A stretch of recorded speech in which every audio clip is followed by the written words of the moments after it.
Sans autre propos liminaire, je vous invite, pour cette édition spéciale de PCRN Hebdo, à vous installer confortablement et à vous éclairer juridiquement sur ce sujet qui fait grand bruit au Cameroun. Cette question qui est d'actualité au Cameroun, où est passé Paul Biya? Peut-on parler de vacances de pouvoir au Cameroun? Mais pour l'édification des masses, des hommes et des femmes qui nous écoutent, c'est toujours bien, puisque c'est une notion de droit et qui fait l'objet d'une consécration constitutionnelle dans notre constitution, article 6. Alinéa 6, c'était anciennement alinéa 5, mais je crois qu'avec la révision de récemment, là, c'est alinéa 6.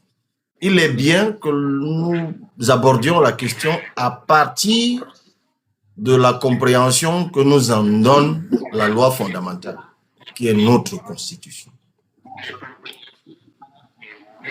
Quand est-ce qu'on peut parler de vacances de pouvoir, sachant que la vacance, au sens du droit, est une situation dans laquelle une fonction n'a plus de titulaire. Voilà la définition de la vacance de pouvoir. Situation, j'essaie de le dire en français très simple.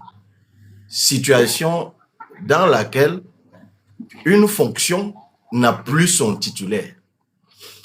Et la constitution camerounaise invoque trois hypothèses de vacances, donc des situations d'absence de titulaire de la fonction. Vous avez la démission, vous avez le décès, et puis vous avez l'empêchement définitif. Pour la démission, les choses me paraissent évidentes. Déjà, l'histoire du Cameroun nous apprend ou nous renseigne qu'il y a eu déjà une démission. Donc, une démission, a priori, c'est une lettre que le démissionnaire va écrire et qu'il va, selon la révision d'ailleurs de 2026, la lettre de démission doit être remise au vice-président. Mais bon, factuellement, là, et actuellement, là, il n'y a pas de vice-président. Donc, il va certainement la rendre publique, on va la lire à la CRTV, ou si vous voulez, il va envoyer une copie au président du Sénat, qui, en cas de vacances, devient le président. Donc, on ne va pas épiloguer longtemps sur la démission. On ne va pas non plus épiloguer longtemps sur le décès. Parce que lorsqu'il y a décès d'un être humain, l'annonce est faite, et puis voilà, tout le monde est au courant. Et si on veut absolument juridiciser tout cela, on dresse un acte de décès. C'est un acte d'état civil. L'acte de décès, comme l'acte de naissance, comme l'acte de mariage, ou que sais-je encore.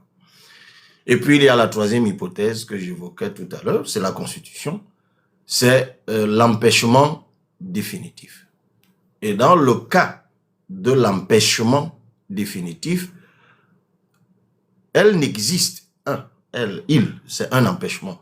L'empêchement définitif n'existe du point de vue constitutionnel que lorsqu'il a fait l'objet d'une constatation par le Conseil constitutionnel.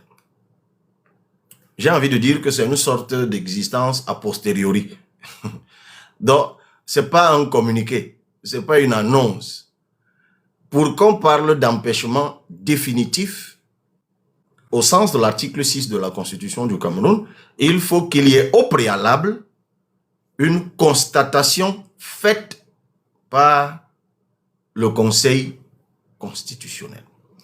Avant de poursuivre sur l'empêchement définitif, il y a une quatrième hypothèse. Je ne l'ai pas évoquée tout à l'heure, vous allez comprendre pourquoi, qui est évoquée non pas par l'article 6 de la Constitution, mais par l'article 10 de la Constitution, qui parle alors d'empêchement temporaire.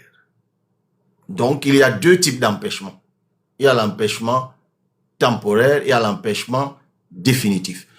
Dans le cas de l'empêchement temporaire, la Constitution n'en dit pas davantage, dans quelles conditions exactement on va parler, quels sont les éléments constitutifs de l'empêchement temporaire, mais la Constitution, l'article 10, se contente de nous dire que dans l'hypothèse d'un empêchement temporaire, le président de la République fait une délégation expresse de certaines de ses fonctions soit au vice-président,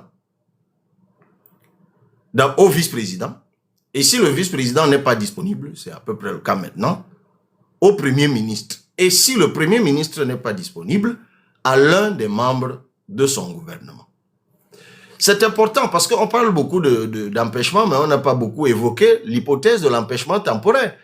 Et la loi ne dit pas sur quelle durée peut s'étaler l'empêchement temporaire. La Constitution ne le dit pas, aucun texte ne le dit. Ça veut dire que dans l'hypothèse même où le président de la République du Cameroun estime à un moment que pour une raison ou pour une autre, il ne peut pas exercer ses fonctions, il peut faire une délégation express de ses pouvoirs pour une durée que lui seul d'ailleurs peut déterminer à son vice-président le jour qu'il l'aura nommé, ou alors, dans le cas actuel, à son premier ministre, ou, si cela n'est pas possible, à un de ses ministres. Revenons maintenant à l'empêchement définitif. Qui peut saisir, et là on ouvre donc, c'est même pas un débat, la question de la compétence de saisine du Conseil constitutionnel. Qui peut dire au Conseil constitutionnel de constater la vacance? Donc, c'est le déclenchement de la constatation. Le Conseil constitutionnel de lui-même ne peut pas constater la vacance de pouvoir. Il faut qu'on lui demande de le faire. Qui peut donc lui demander de le faire? Il faut donc aller maintenant dans la loi de 2024. C'est la loi qui régit le fonctionnement et l'organisation du Conseil constitutionnel. Cette loi a aussi, dans la foulée de la révision constitutionnelle récente, été révisée. Dans l'ancienne version de la loi, c'est l'article 38 qui tranchait la question. C'est d'ailleurs intitulé de la constatation de la vacance du pouvoir. Et cet article 38 disait que c'est le président de l'Assemblée nationale qui était habilité, qui était compétent pour saisir le Conseil constitutionnel, lui demandant de constater la vacance. Mais attention, lui-même devait requérir, selon cet article 38, l'avis favorable ou conforme, enfin le terme exact m'échappe, du bureau de l'Assemblée nationale. Bon, il se passe par coïncidence que j'en suis membre de bureau. Ça veut dire que sous l'empire de l'ancien article 38, si l'hypothèse prenait corps, le président de l'Assemblée nationale devait donc nous réunir, nous membres du bureau, et obtenir un avis conforme. C'est-à-dire, il faut donc, en termes simples, que la majorité des membres du bureau lui donne quitus de saisir. Mais ce n'est même plus le cas. Donc, ce n'est pas la peine de rester longtemps là-dessus. Revenons maintenant à la révision de 2026, récente. Là. On en a beaucoup parlé, mais c'est peut-être un détail dont on n'a pas beaucoup parlé, justement, parce qu'on avait beaucoup... L'espace public, l'opinion avait été submergée par le débat sur la révision de la Constitution et tout ce qui allait avec. Mais voilà un petit détail de la révision faite dans la foulée qui est passé par, comme on dit souvent, qui est passé par les mailles. Et sûrement l'un des plus importants détails aussi, honorable. L'un des plus importants d'ailleurs. Eh bien, je crois qu'il est très important. C'est le nouvel article 38. Que dit ce nouvel article 38? Que c'est le vice-président qui est donc compétent pour saisir le Conseil constitutionnel. Et même dans ce cas-là, il y a une chose quand même qui n'a pas changé, c'est que dès que le Conseil constitutionnel est saisi, il doit statuer aux 2/3. Donc, il ne suffit même pas qu'il soit saisi. Il faut encore qu'il statue favorablement à la demande de constatation du pouvoir aux 2/3. Donc, on imagine l'hypothèse, même ancienne, où le président de l'Assemblée nationale obtient le quitus du bureau, saisit le Conseil constitutionnel, ce dernier est convoqué et siège, mais n'obtient pas la majorité des 2/3, ben ça ne passera pas. Mais bon, on n'en est pas là. Donc, why not? Je sais que c'est ton nom, je te reconnais par la voix, mais c'est ton nom de TikTok. Il vient de le dire tout à l'heure. C'est donc là où on est. Et vous savez, vous vous rappelez lorsqu'on parlait beaucoup de l'avènement du vice-président, quand on révisait la Constitution, et il y avait une question qui revenait tout le temps, celle des compétences exclusives du vice-président. Et nous sommes nombreux à nous être laissés aller à dire que le vice-président, en fait, n'avait pas de compétences exclusives au Cameroun. On se contentait de l'article ou de l'alinéa qui dit que le vice-président assiste le président de la République. Et du coup, il y avait un gros débat sur le régime juridique de l'assistance du président de la République. On disait qu'il n'y avait pas de contenu. Mais c'est à la faveur de ce débat sur la vacance que nous découvrons qu'il y a au moins une compétence qui est exclusive au vice-président. Personne d'autre ne le fait. C'est celle qui consiste à saisir le Conseil constitutionnel pour que ce dernier siège et statue et constate la vacance du pouvoir.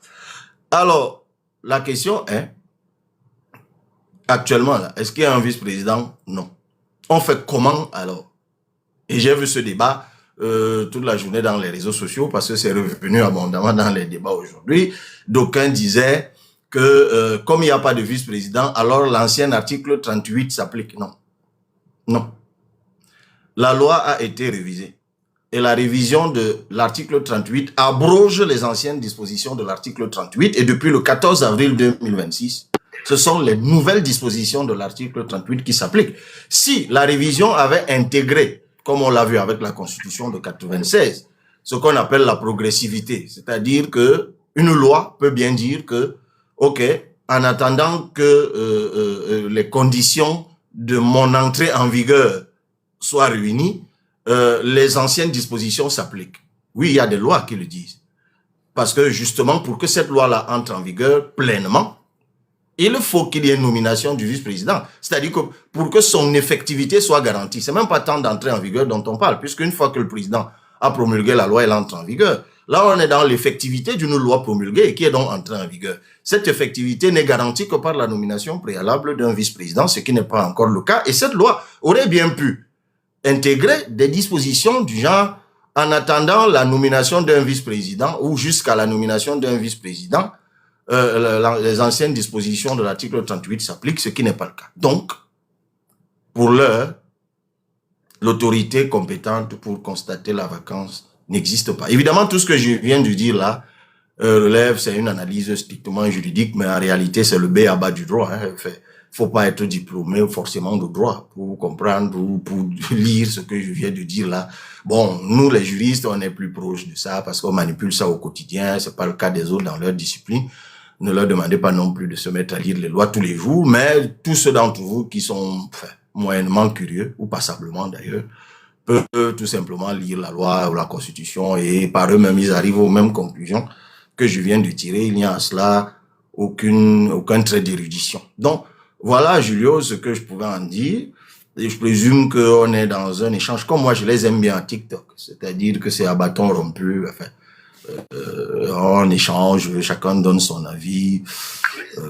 J'ai cru entendre à l'entame que ça devait se faire dans la courtoisie. Mais bon, même quand quelqu'un venait à être discourtois, il n'en aurait certainement pas le monopole. Je sais aussi dire de gros mots. Voilà.